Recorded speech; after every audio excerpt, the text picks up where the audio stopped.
Ladies and gentlemen, please welcome Deputy Assistant to the President and Senior Director for Counterterrorism, Sebastian Gorka.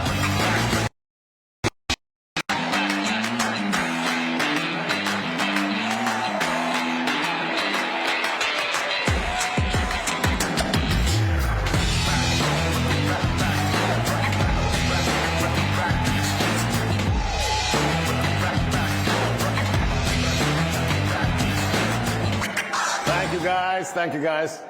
At ease. At ease. What a firebrand that is. She doesn't need to be director of the Voice of America. She is the Voice of America. Let's hear it for Carrie Lake.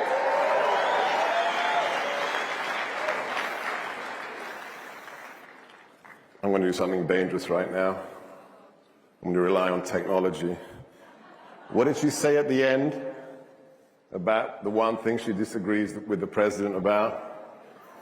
When I left my radio show 30 days ago, I asked my engineer to do one thing for me. And he said, yeah, I can do that. Do you want to hear my ringtone on my phone?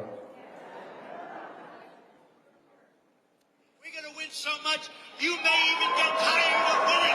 And you say, please, please, it's too much winning. We can't take it anymore. Mr. President, it's too much. And I'll say, no, it isn't. We have to keep winning. That's my ringtone.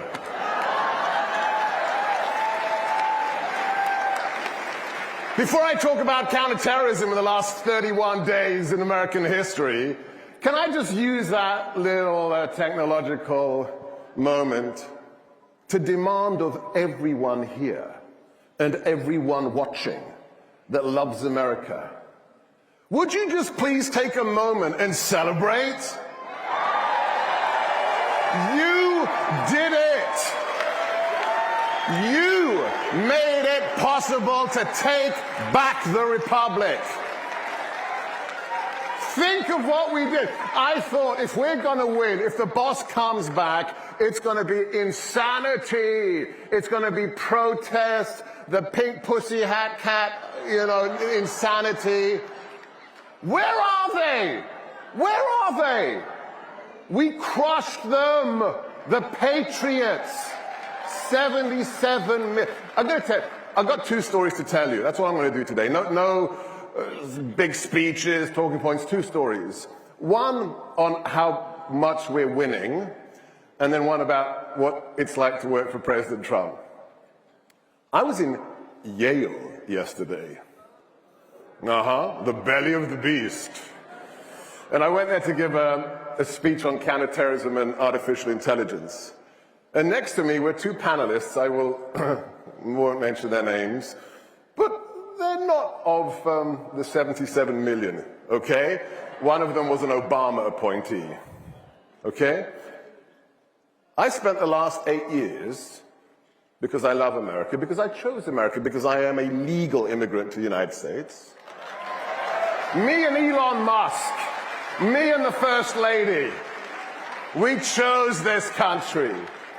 And for the last 8 years, they called people like me, who voted for President Trump, who worked for President Trump, fascists, Nazis, white supremacists. For 8 years. I kind of at the end, you just laugh about it. Yesterday, my fellow panelists at Yale, the whole time they kept saying, as Dr. Gorka just said. Well, that's interesting. I went from being a Nazi to being Dr. Gorka, and as he just said, they've surrendered because we won so bigly.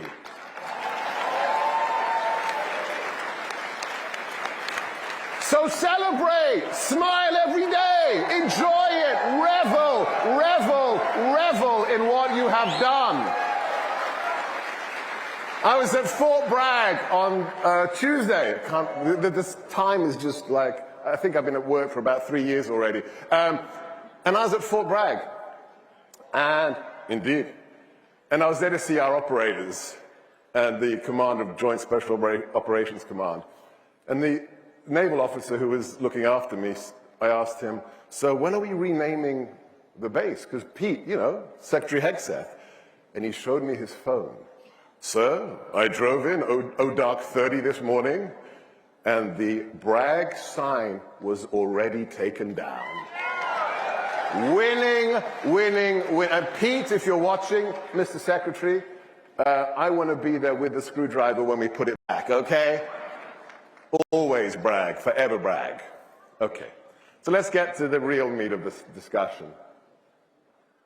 Wherever I go, I do a lot of public speaking, at least I used to, before I'm in a skiff for 12 hours a day working for the greatest national security advisor ever. Another Green Beret! Oh my gosh, how cool is that? Mike Waltz is the first Congressman Green Beret National Security Advisor. But wherever I used to go to speak publicly, I was always asked the same question. Wherever I was in America, whoever the audience was, whatever the topic they gave me, sooner or later, they always asked the same question. What's he really like? What's President Trump really like? Well, let me tell you a story of what he's really like. Second Thursday of the new Trump administration. We're less than 10 days in. National Security Advisor Waltz and myself and a military member of my team on the National Security Council are waiting to see the President to tell him something rather shocking. We walk into the Oval Office, we present, this is all declassified now, you can read about it, there's a big article in the Daily Mail. We presented him a map and some intelligence intercepts. And we said,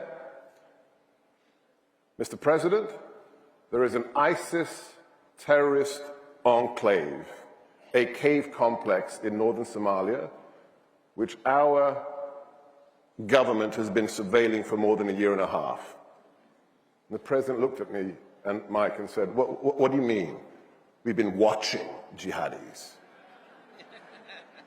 And Mike said, well, yes, the former administration and Joe Biden didn't want to kill them. President Trump looks up from the Resolute desk and said, kill them.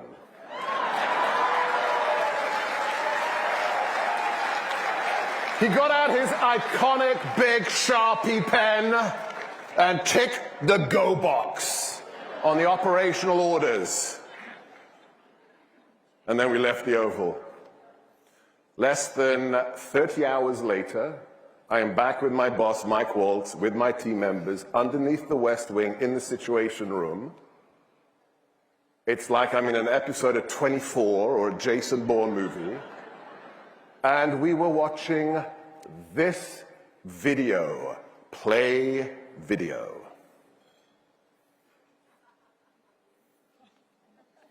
Now this was classified as I was watching it at the highest level. That is a leader of ISIS, responsible for training, recruiting, financing, and deploying jihadis across the world to kill Americans and our friends and allies. Hiding out in a massive cave complex in northern Somalia. We are watching this live, but remember, ladies and gentlemen, this is not a movie. This is real life. And this is what President Trump did to him.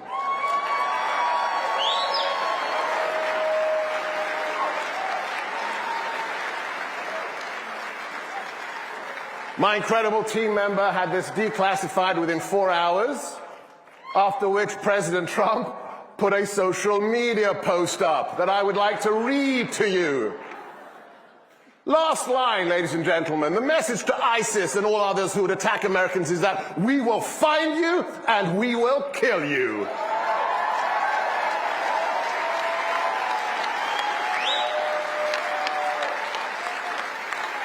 For 4 years, we placated our enemies. We gave billions of dollars to Iran. We opened our borders to anyone who wanted to come in and kill Americans. 100,000 fentanyl deaths in 1 year. In the last 30 days, we have designated the cartels as terrorists, and we have unleashed the hammers of hell on ISIS.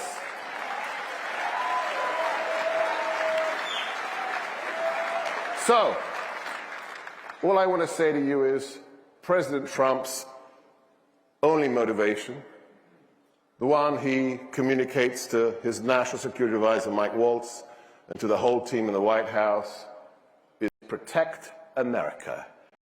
And that is exactly what we are doing.